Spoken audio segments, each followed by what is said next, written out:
Puedes comenzar, por favor. Bueno, buenas tardes, buenas noches ya más bien a todos, compañeros, compañeras, profesor. En mi caso, les voy a exponer sobre este experimento. Tiene por título Does Time Really Slow Down During a Frightening Event? Nos hacen la pregunta que si se ralentiza realmente el tiempo durante un suceso aterrador. Estos son los autores, son especialistas en neurobiología, anatomía, psiquiatría y medicina, ¿verdad? Varios departamentos de distintas universidades en Estados Unidos. Como agenda o contenido, voy a empezar a exponerles un poquito sobre el experimento, comentarles un poco sobre de qué se trataba a grandes rasgos, ¿verdad? Luego vamos a ir desglosando un poco en la metodología, qué resultados se obtuvieron y conclusiones, y una discusión por ahí y algunas limitaciones que encontré yo, por lo menos a mi criterio. Ok, sobre la descripción del experimento. Esa es la pregunta principal, o el título del documento, si realmente se ralentiza el tiempo durante un suceso aterrador. Eso lo vemos, por ejemplo, los ejemplos que les pongo por acá en la presentación, cuando tal vez los más aventureros practican paracaidismo o bungee, el momento en el que ya están en la plataforma y van a lanzarse al vacío, uno se llena de miedo, ¿verdad? No sé si alguno lo ha experimentado, se llena de miedo y tal vez las piernas empiezan a temblar y ya no quiere lanzarse. Bueno, usualmente he visto que los terminan empujando. Entonces, los investigadores querían investigar sobre ese tiempo en el que, por ejemplo, un sujeto se lanza, empieza a sentir ese vacío al caer y percibe que todo se pone en cámara lenta, ¿verdad? Empieza a tener una agudeza mayor en su vista y empieza a observar objetos, o por lo menos al recordar el suceso, menciona que observó, por ejemplo, un pajarito que iba pasando mientras caía. Eso también lo podemos ver investigando un poco en lo que son atracciones como la montaña rusa, si ya alguno tiene algún miedo a esto, pero los autores mencionaron este ejemplo en particular. El tercer ejemplo que les pongo acá, que es el de un automóvil. Cuando una persona sufre de un accidente de tránsito, ¿verdad? Como automóvil, ¿qué es lo que sucede? Espero ni ninguno le haya pasado ni les vaya a pasar, pero mencionan que el típico ejemplo es este que vemos de hecho en películas, series, videos, que un sujeto va cruzando la calle por ir distraído por X situación, no se da cuenta que se le aproxima un vehículo a toda velocidad y de repente cuando el automóvil toca el pito, esta persona se vuelve y de alguna manera siente como que el automóvil va un poco más despacio y tiene alguna percepción de algunas otras cosas a su alrededor, ¿verdad? Entonces, eso es lo que les quiero dar a entender como para que sepan por dónde se va encaminando el experimento. Ok, ahora sí. Los autores mencionan que si es subjetiva ese aumento o esa ralentización del tiempo en el suceso, ¿verdad? El suceso, perdón, o se debe a una codificación más rica de los recuerdos.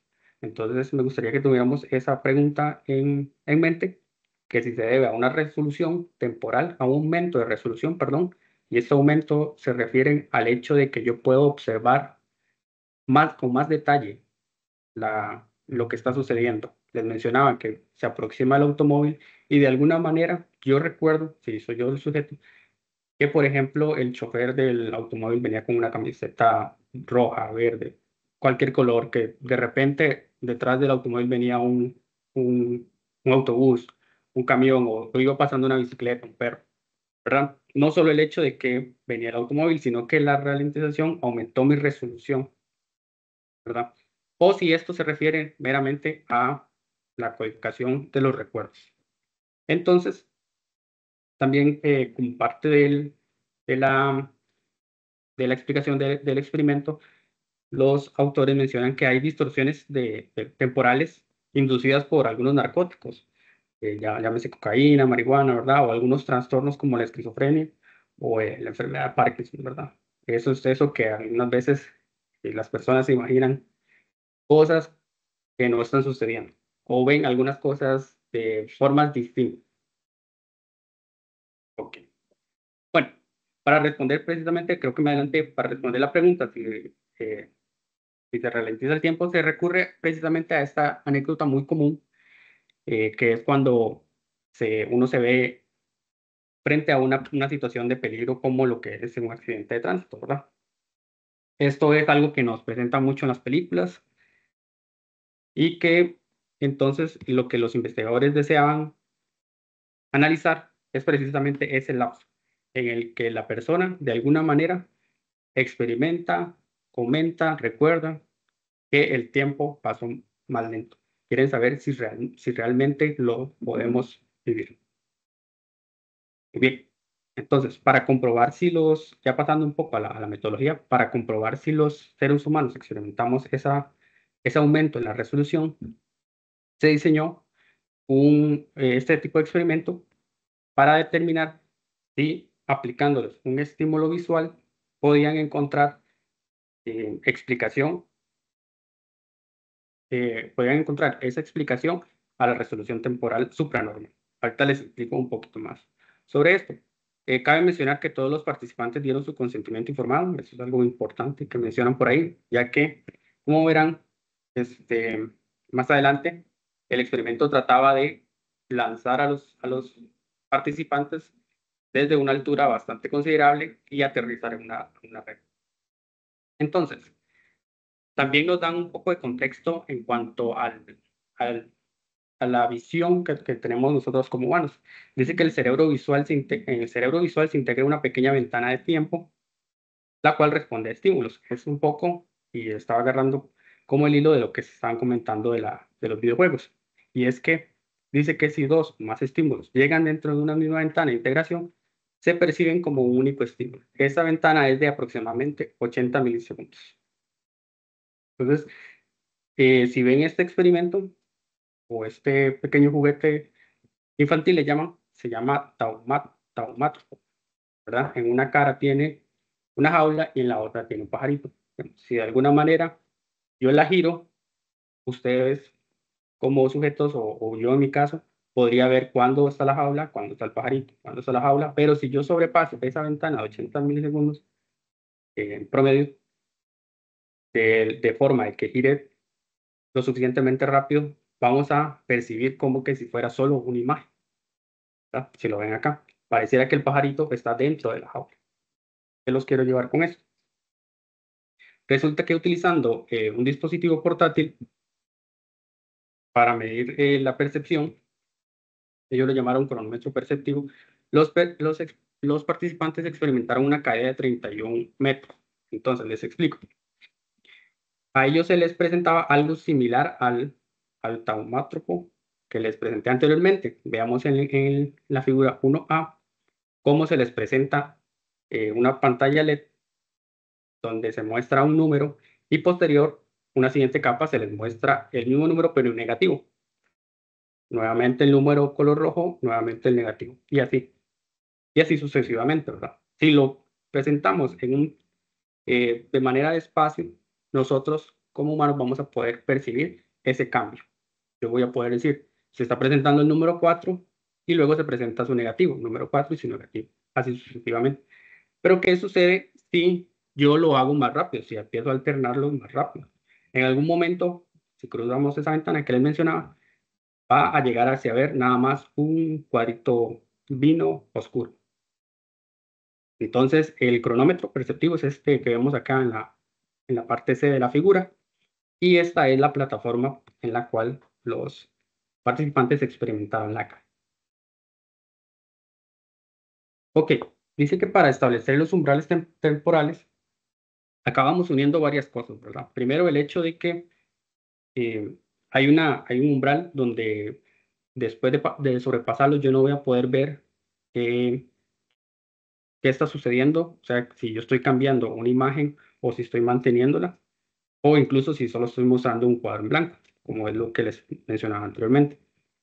Entonces, para establecer algunos umbrales de los participantes, perdón, se realizó este experimento en tierra. Entonces, Los dos participantes lo hicieron en tierra y se les empezó a mostrar las figuras de manera lenta y posterior se iba aumentando y aumentando. Entonces, el umbral se dice que es la frecuencia a la que un participante ya era incapaz de identificar los números aleatorios tras 3 presentaciones consecutivas. El momento que yo como participante dejara de informar correctamente, ya no pudiera percibir mi ojo los cambios y los números que se estaban presentando, entonces ese era mi umbral. Y los medían por milisegundos. Entonces dice que se realizó esta prueba a 13 participantes durante el día y 7 durante la noche. Y los periodos de umbral, en promedio, medio, estuvieron entre 47.46 milisegundos y 33 milisegundos, respectivamente, tanto para el día como para la noche. Ok, ahora sí, ya meramente en el experimento se dice que se sujetó a los participantes a una plataforma, se elevó a 46 metros hasta el ápice de la torre, hasta lo más alto, y se dejó caer. El cronómetro que les mostré en la figura anterior estaba en el antebrazo del participante y dice que las personas participantes tuvieron o experimentaron una caída libre de aproximadamente 2.49 segundos. Durante esa caída, ellos intentaron leer los números que se les iba dando en el brazalete, ¿verdad? Entonces, ¿cuál era el propósito? Recordemos que hay un punto donde eh, las imágenes van tan rápido que yo ya no puedo ver qué es lo que está pasando, cuál es el número que se está mostrando, porque en algún momento se muestra el negativo, el número tal cual y su negativo. Si va muy rápido, con ese umbral que ellos encontraron, no podían observar. Pero ¿qué es lo que pasa? Ellos eh, subieron a los participantes hasta lo más alto de la torre, pensando que si los dejaban caer y el cronómetro estaba con su umbral, o sea, marcado con su umbral, al momento de dejarlo caer y si se presentaba esta ralentización del tiempo, podrían ver de alguna manera esos cambios, ¿verdad? Entonces, precisamente por acá lo vemos. Si durante la caída libre se experimentaba una mayor resolución temporal, entonces la tasa de alternancia debería parecer más lenta. Eso es lo que yo les decía, que si mi umbral fue de 0.5 milisegundos, al momento de subirme a la plataforma y dejarme caer, de alguna manera, si se ralentizaba el tiempo, si yo experimentaba esto, yo podría decir que aunque mi umbral fue ese, yo, con este tiempo yendo un poco más despacio, yo podría ver cuáles números me están pasando por el cronómetro, ¿verdad? Durante mi caída libre, ¿verdad? Eso, lo que menciona por acá es que permitiría informar con precisión los números que de otro modo serían elegibles, ¿verdad? En una situación normal. Muy bien, esa es como una primera parte. Una segunda parte dice que se utilizaron a 5 participantes, los cuales juzgaron la caída. Se pidió a estos participantes que, estando en tierra, vieran a otro participante cuando se les dejaba caer, ¿verdad? Y con un cronómetro de poniendo start y stop, mencionaran o dieran un estimado de cuánto era la caída. Esto previo a que ellos fueran, eh, experimentaran la caída libre y posterior a que ellos lo experimentaran, ¿verdad? Entonces, por acá, esos dos datos se anotaron y vean que, bueno, fue antes y después de la caída. ¿Qué se encontró con esto? Bueno, como parte ya para empezar con los resultados, dice que las estimaciones de los participantes sobre la duración eh, de su caída libre se ampliaron en un 36%. La duración real fue de 2,49, pero de alguna manera, al posterior, de hecho aquí lo vemos, perdón, en la figura 2A, previo a la caída, ellos estimaron aproximadamente 2 segundos. Posterior, vean que es casi los 3 segundos, ¿verdad? Entonces, de alguna manera, y en un informe verbal que a ellos que ellos dieron, mencionaban que parecía que el tiempo había durado mucho más. Eso es como primeros resultados. Luego, también para continuar con los resultados, dice que no se encontraron pruebas de un aumento de la resolución temporal realmente. Por otro lado, realizando un experimento de control en el cual se repitió el procedimiento pero con los participantes en tierra, el rendimiento, el rendimiento de informar sobre los números que ellos estaban viendo en tierra y en la caída no se diferenciaron significativamente. Y pareciera ser que la ralentización del tiempo se explica como una función del recuerdo, no de la percepción. Y es esto lo que les mencionaba, que en el momento yo estoy percibiendo que todo va mal dentro, que el automóvil, o bueno, hablemos de la caída, que yo voy cayendo un poco más lento. Pero a la hora de informarlo, pareciera ser que eh, en mi recuerdo es donde yo le estoy metiendo como un poquito más de tiempo. Realmente no está pasando, pero en mi recuerdo sí, sí es así. Entonces, no hay pruebas que apoyen la hipótesis de que el tiempo transcurre en cámara lenta, ¿verdad? Durante estos acontecimientos aterradores, o por lo menos durante este acontecimiento de caída libre. Y esto es bastante interesante, que dice que se especula que que la implicación, perdón, de la amígdala de la memoria emocional puede llevar a juicios de duración dilatados debido a una codificación más rica de los recuerdos. Es lo que les mencionaba anteriormente, ¿verdad? Al momento de yo externar mi experiencia, puede ser de que me esté jugando una mala pasada, ¿verdad? Los recuerdos, y que sea eso a lo que yo estoy atribuyéndole el hecho de que viví como en cámara lenta por algún momento. Bien, un poco de la discusión que mencionan los, los investigadores. Bueno, los participantes que experimentaron esta caída libre no obtuvieron mayores capacidades de discriminación en el dominio temporal. Es decir, lo que ellos hicieron en tierra, en su primer experimento como control, versus lo que hicieron en la caída libre, no se diferenció estadísticamente, ¿verdad? O no fue significativo. Entonces, no es que pudieron observar mejor o informar, dar un buen reporte, dar un mejor reporte o mayores números que se les iban pasando en el cronómetro a la hora de vivir este evento terrorífico, digamos, aterrador. O sea, no es como que esa ralentización de tiempo les permitió ver más números o un poquito más claros versus a lo que ellos, eh, o el performance que ellos tuvieron en tierra. Esa es un poco de la discusión que ellos mencionan ya hasta el final del documento. Y bueno, un poco sobre las limitaciones, ya para ir finalizando, es que me llamó la atención que no se menciona, esto va un poco más en la metodología, ¿verdad? Un poco la limitación de la metodología u observación, podemos llamar. No se menciona la edad de las personas. No hay una discriminación de que si fueron jóvenes, si fueron adultos. No hay una diferenciación también del sexo, hombres o mujeres. Solo lo mencionan en general.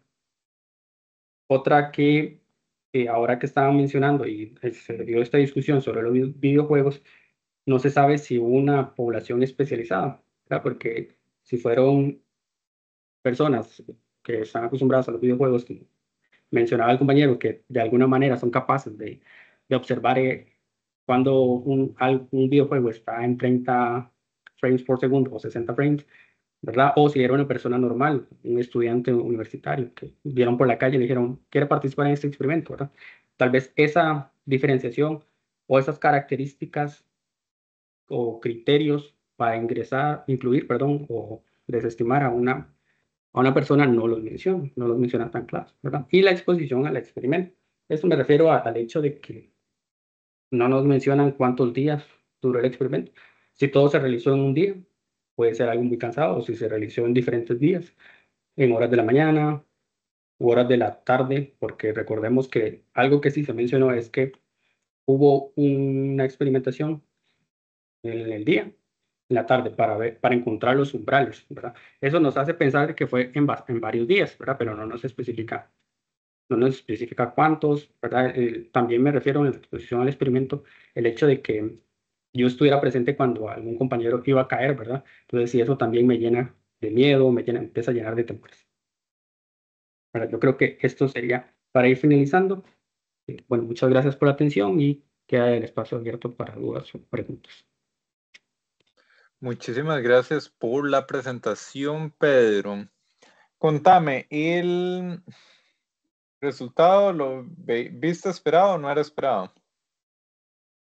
Vieras que tuve bastante expectativa con el documento, con el experimento, porque creo que más de alguno ha experimentado esto, ¿verdad? Entonces tenía como esas expectativas en los resultados.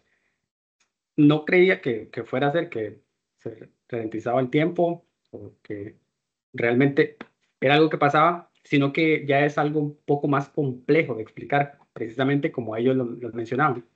No soy especialista en nada de medicina o neurología, ¿verdad? Pero dije yo, tiene que ser algo un poquito más complejo ahí, que el cerebro, cómo lo percibe y demás, ¿verdad? Y también me hacía mucho sentido lo de los recuerdos, porque yo en un momento, cuando lo estaba leyendo la primera vez, se me vino a la mente un recuerdo de niño que experimenté de esto, y es que sí, creo yo que, bueno, poniéndome en esta posición, decía yo, bueno, es que sí, yo lo recuerdo de esta manera, ¿verdad? Entonces, como que Ujú. experimenté eso que realmente, mientras yo iba cayendo, este, como que las cosas pasaban un poco más lento, ¿verdad? Pero sí, de hecho, en las limitaciones, perdón que me extienda, pueden ser más bien también opciones para futuras investigaciones, ¿verdad? Una opción, el hecho de incluir esas variables, eh, hombres, mujeres, las edades, sabemos que conforme pues envejecemos, nuestros sentidos son menos agudos. Entonces, si hay alguna diferencia entre hombres, mujeres o jóvenes, adultos, ese tipo de cosas, ¿verdad? Se pueden ver como limitaciones, pero también oportunidades para replicar un experimento de este tipo. Sí, sí, sí. A mí el planteo me parece interesantísimo porque tal como mencionas vos, es algo que uno se puede relacionar muy fácilmente. Es bastante plausible esto de que bajo la situación de estrés uno recuerda con mucho detalle. Entonces, realmente si efectivamente sus sentidos bajo esa situación es lo que probaron con esto los numeritos que daría es si usted puede percibir mayor detalle. Entonces el planteo a mí me pareció interesantísimo. Resulta que no es el caso. Pero también hay otras investigaciones que apuntaban que hacer esta prueba en específico tenía valor. Por ejemplo, si se tiene estudiado que bajo estrés, cuando usted tiene la hormona de cortisol alta, usted aprende más. Entonces, eso típico, o aprende, los enlaces en el cerebro se hacen de manera más eficiente. Eso, muchos estudiantes que estudian el día antes tienen la adicción, ¿verdad? A estar bajo el estrés para terminar y asimilando la materia, pero no hace que se retenga. También es otro de los estudios que por ahí anda. Me parecía súper interesante y a mí también algo que me parece vacilón, Pedro, es que eso pasó por un comité de ética. Entonces, ese documento llegó al comité de ética donde decía, y vamos a lanzarlos a participantes por la plataforma y van a ir cayendo en el, terroríficamente viendo el numerito y van a ir gritando y todo el asunto y alguien dijo que sí. Entonces, eso también es algo que es interesante porque está bastante loco realmente el hecho, el hecho de que eso haya sido aprobado. Veo la manita de Esteban David. Sí, no, tal vez como, no sé si aportar o qué en esa línea que usted está hablando. Es curioso, pero es que si no se hace, ¿cómo se dan cuenta también de las cosas, va?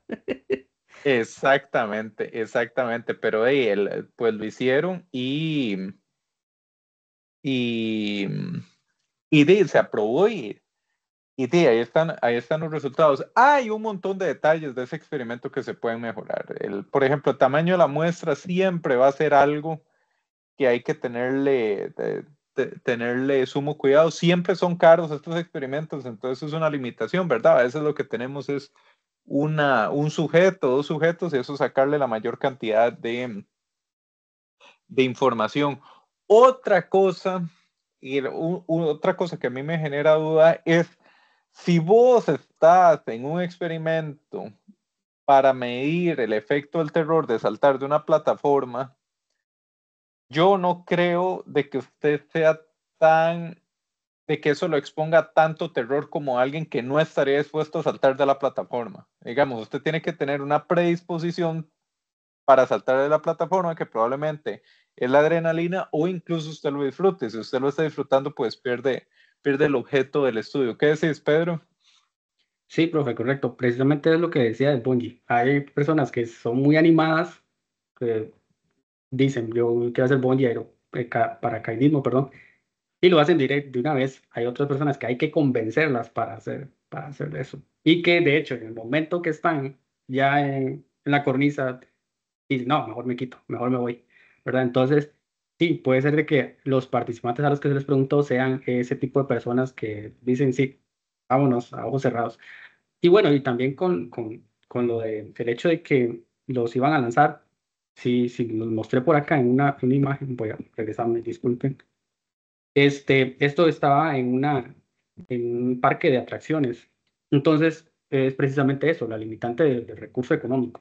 O sea, Ujú. hay muchas limitantes siempre, el recurso, el personal, el económico, el tiempo, y demás. Pero sí, me imagino que haber alquilado haber solicitado esto, sí lleva bastante dinero. Claro, claro, veo la manita de Joel. Profe, bueno, y el compañero, yo sé que este experimento se hizo con el ejemplo del bungee, ¿verdad? Que es como un escenario de mucho estrés, pero también, bueno, ya había mencionado al compañero que puede aplicar como en accidentes de tránsito. Yo he llegado a pensar que también existe otro escenario, digamos, en eventos muy traumáticos, por lo general el cerebro suele como adelantar todo, más bien no como ralentizar el tiempo, sino como hacer un salto hasta llegar al punto de que el cerebro ni siquiera recopile esa información y suceda como un blackout, por decirlo así. Por lo general, cuando son eventos muy traumáticos, el cerebro quiere evitar todos esos pensamientos y por lo general las personas que se accidentan suelen como decir, uy, no me acuerdo de cómo esto pasó o así.